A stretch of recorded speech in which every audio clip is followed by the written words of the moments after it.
God always speaks to me through plants and anime, it seems. My two favorite things besides him. So I'm looking at my orchid here. Both these are planted in the same pot. One is kind of looks like it's dying and the other one is thriving. And this reminds me of Unequally Yoked again. So let me show you. So this side is bright, held up tightly, right?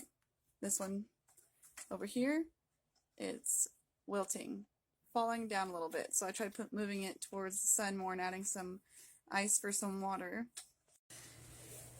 Now in most plants, if you don't prune the dead things off, then it kind of starts to slow the process of growth in the plant, which is why you cut off the dead things and it gives room for more growth. But when you're unequally yoked, you can't really cut off the dead things. You start, this is how you were, trusting God fully. And then you allow someone in your life and you start to wilt. Someone in your life who doesn't follow God, someone who mocks God in your faith daily. You allow them to come in your life and they start to cause you to wilt because they're planting seeds of doubt. Every time you bring up God and they mock him or they mock that what you said about him, or for instance, like if I told someone like, oh, God did this for me, they'd be like, okay. When you're around people like that, you're gonna wilt. You're stopping your own growth when you allow these seeds to be planted. And if you stay too long with the unequally yoked thing, I can't think straight. If you stay too long, you're going to end up dying spiritually, because when those seeds are allowed to be planted and then they're being watered by the person's comments and their negativity towards God and your faith and you as a person,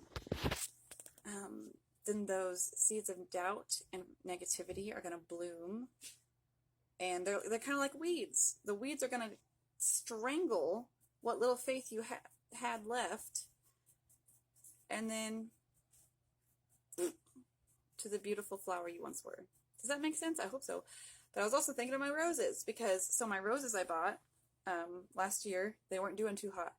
So I got them, put them in new soil, cut all the dead flowers off, cut the dead leaves off, and now they're thriving again, and they're growing taller. So like I said, for God to help aid us in growth, we have to remove the dead things, the things that no longer suit us, the things that no longer aid us in this journey. We have to remove them so that the dead things must fall, and then growth can come in. I went all over the place again, but woo, welcome to my mind.